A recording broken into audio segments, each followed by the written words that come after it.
संभल की घटना इस समय चर्चा में बनी हुई है। संभल की घटना पर समाजवादी पार्टी ने प्रेस कॉन्फ्रेंस की है और पुलिस ने पहले अपील की, फिर आंसू गैस और रबर बुलेट चलाए। ये आपको इस समय की मुख्य जानकारी से जुड़ी दे रहे हैं।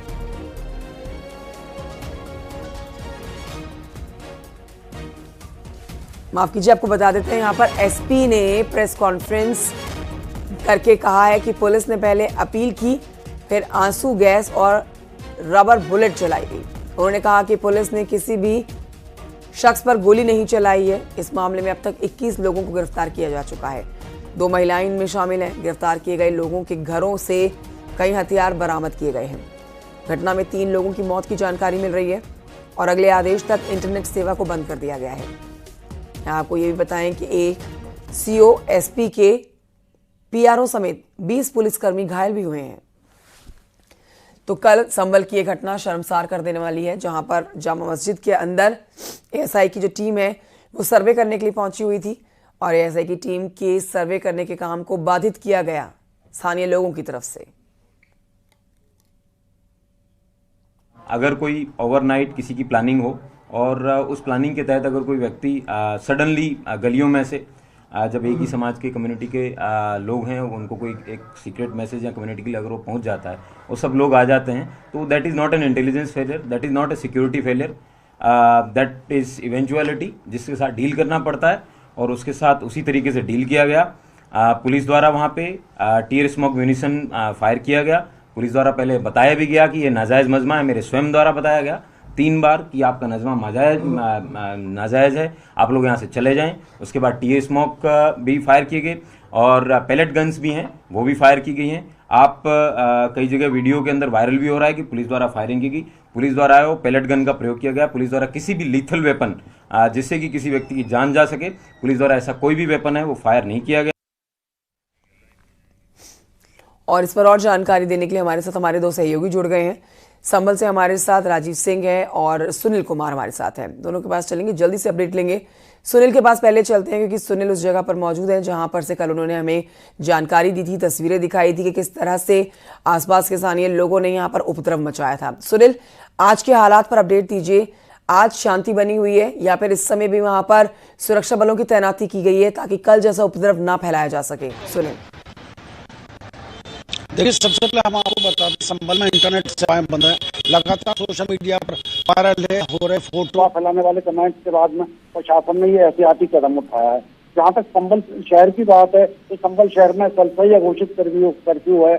आज भी हालात वही हैं। हालांकि प्रशासन ने यहाँ पर कर्फ्यू लगाने से साफ इनकार किया है। प्रशासन की मानना है कि स्थिति पूरी तरह से नियंत्रण में है और वो भी हम आपको बता दें, जामा मस्जिद इलाका है मकासा थाना क्षेत्र का, जहाँ ये पूरा घटनाक्रम हुआ है। साथ ही शहर में बाजार बंद हैं, दुकानें बंद हैं, लोग चिंतित हैं अपने भविष्य को लेकर, आगामी स्थिति को लेकर के। लेकिन शहर में स्थिति सामान्य है, प्रशासन ने स्थिति का नियंत्रण पाया हुआ है। जी ठीक है, राजीव के पास चलते हैं। राजीव और जानकारी देंगे। राजीव भी हमारे साथ संभल से मौजूद है। राजीव, कल की घटना शर्मसार कर देने वाली, निंदनीय है। अब देखिए, इस घटना के ऊपर राजनीति भी शुरू हो गई है। एक तरफ यहां पर समाजवादी पार्टी आरोप लगा रही है कि जो नतीजे आए हैं चुनाव से जोड़कर समाजवादी पार्टी आरोप लगा रही है, उनसे लोगों का ध्यान भटकाने के लिए इस तरह का घटनाक्रम कराया गया। तो वहीं बीजेपी भी समाजवादी पार्टी को इस पर निशाने पर ले रही है। अब इस पूरे घटनाक्रम पर आप आज की जानकारी दीजिए कि कल कुछ लोगों की जान भी गई है, कुछ लोगों को हिरासत में भी लिया गया है। अभी इस समय वहां पर स्थिति कैसी बनी हुई है, क्या अपडेट्स है वहां से?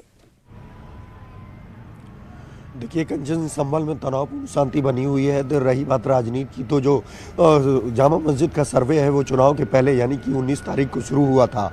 उसके बाद कल फिर से ये सर्वे जैसे ही शुरू किया गया, वैसे ही आसपास से सैकड़ों की संख्या में उपद्रवियों ने देखते ही देखते पुलिस पर पथराव शुरू कर दिया, फायरिंग शुरू कर दी और वहाँ पर जितनी भी गाड़ियाँ खड़ी थी उनमें आग लगा दी।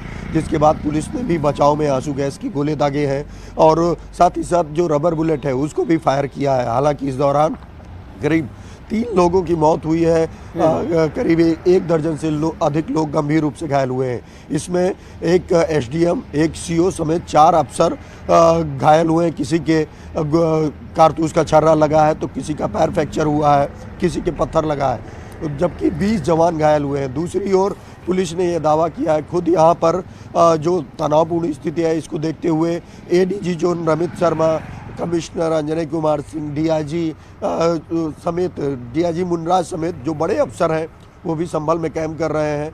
जो तीनों मृतक हैं उनका पोस्टमार्टम कराया जा चुका है। अब सबसे बड़ी चुनौती उनका अंतिम संस्कार क्रेमेशन कराना है, उसके लिए भी लगातार प्रशासन ने अपनी तैयारी की है। और दूसरी ओर संभल में तनाव की स्थिति को देखते हुए डीजी कोटे से, रिजर्व कोटे से भी जो अतिरिक्त फोर्स भेजी गई थी वो भी संभल पहुंच चुकी है। संभल में इस वक्त भारी संख्या में सुरक्षा बलों की तैनाती है, चाहे वो पुलिस हो, पीएसी हो, आरआरएफ हो, आरएएफ हो।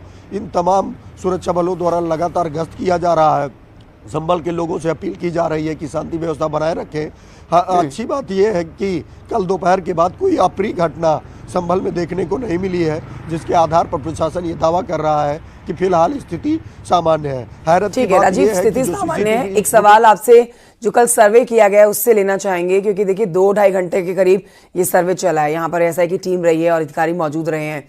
कानूनी कार्रवाई है, समय लगता है, कोर्ट की तरफ से यहाँ पर आदेश मिला है सर्वे करने के लिए, जिसे पूरा किया गया है। सर्वे जो किया गया है, कोई जानकारी आप तक पहुंची हो, क्या कुछ इसमें निकल कर आया है? क्योंकि ये सर्वे बहुत महत्वपूर्ण हो जाता है दोनों पक्षों के दावों को स्पष्ट करने के लिए। हिंदू पक्ष का दावा मंदिर होने का और मुस्लिम पक्ष का दावा पुरानी, इनकी बहुत पुरानी मस्जिद होने का। देखिए, हिंदू पक्ष का ये दावा है कि ये हरिहर मंदिर था, यहाँ भगवान शिव और विष्णु का मंदिर था, जिसके बाद 1526 में बाबर ने इसे हरिहर मंदिर को तोड़कर ये जामा मस्जिद बनवाई थी। कई स्थानीय लोग ये कहते हैं कि समय समय पर आवाज़ आती है और तमाम ऐसे चिन्ह अंदर मस्जिद के मौजूद हैं जो ये साबित करते हैं कि ये मस्जिद नहीं मंदिर था, जिसके आधार पर हिंदू पक्ष ने कोर्ट का दरवाज़ा खटखटाया था। कोर्ट के आदेश पर 19 तारीख को ये सर्वे शुरू हुआ था, लेकिन ये सर्वे जब शुरू हुआ तो देर शाम हो चुकी थी, अंधेरा हो चुका था और ये करीब 6 से 7:30 बजे के करीब हुआ, जिसके चलते ही जो तस्वीरें और वीडियो बनाने थे वो साफ नहीं आए, जिसके आधार पर ही कल फिर से सर्वे की इजाज़त दी गई थी। 2 घंटे की इजाज़त थी। जैसे ही ये सर्वे पूरा हुआ, जैसे ही मस्जिद से ऐलान किया गया कि ये सर्वे पूरा हो चुका है, उस ऐलान के बाद ही वहाँ पर पहले से इकट्ठा सैकड़ों की संख्या में उपद्रवियों ने पुलिस को टारगेट किया, पुलिस पर फायर करना शुरू कर दिया। न्यूज़ 18 ने आपको दिखाया कि किस तरह से वहाँ पर सैकड़ों की संख्या में लोगों द्वारा अराजकता फैलाई जा रही थी, जिसके चलते 3 लोगों की मौत हुई है। कई लोग गंभीर रूप से घायल हैं, जिनका विभिन्न अस्पतालों में इलाज चल रहा है। इस वक्त शासन प्रशासन की पहली प्राथमिकता है कि संभल की स्थिति को सामान्य किया जाए और जिन लोगों ने संभल को आग में झोंका है उनके खिलाफ भी कड़ी कार्रवाई की जाए। हैरत की बात कल यह की है तस्वीरें चिंता बढ़ाने वाली है राजीव, क्योंकि आगजनी भी की गई है, पुलिस की टीम के ऊपर भी पत्थरबाजी की गई है और पुलिस को भीड़ को संभालने के लिए हल्का लाठीचार्ज भी करना पड़ा है, आंसू गैस के गोले भी दागने पड़े हैं। शुक्रिया आपका जानकारी के लिए। साथ ही राजीव के साथ साथ सुनील का भी बहुत शुक्रिया जानकारी हमारे दर्शकों तक पहुंचाने के लिए। बढ़ते हैं आगे, आपको बताते हैं कि कोर्ट के आदेश पर संभल की जामा मस्जिद में सर्वे कराने के बाद यहां पर हिंदू पक्ष के साथ डीएम, पुलिस और अधिकारियों और सर्वेक्षण की टीम पर हुए हमले को लेकर प्रवास पर रायसेन पहुंचे जूना अखाड़ा वृंदावन में महामंडलेश्वर नवलगिरी महाराज ने तीखी प्रतिक्रिया देते हुए कहा कि हिंदुओं जाग जाओ। उन्होंने कहा कि अब वो सरकारें नहीं हैं जो इस तरह के अत्याचार बर्दाश्त करती हैं, अब योगी मोदी की सरकार है, इस तरह के हमले बर्दाश्त नहीं किए जाएंगे। हम बार बार यही वाली बात कर रहे हैं, इनकी एक आवाज पे ये सारे लोग आके हमलावर हो जाते हैं। मैं ये कह रहा हूं कि इनको ये सबक सीखना चाहिए। अब वो वाली इनकी सरकारें नहीं है, इनकी वो वाली सरकार नहीं है जो इनके अत्याचारों को सह रही थी। अब मोदी योगी की सरकार है, ये कतई बर्दाश्त नहीं करेगा। आप क्या समझ रहे हैं, जब मोदी ने बांटा, योगी ने बांटा तो जातिवाद देखा, कोई धर्म देखा? सबको बांटा, सबको देखा गया, लेकिन ये कतई गुंडाई बर्दाश्त नहीं करेगी। मोदी सरकार बैठी हुई है, योगी सरकार बैठी है। संभल में ये हुआ है तो भारत के हिंदू आप फिर जाग जाओ।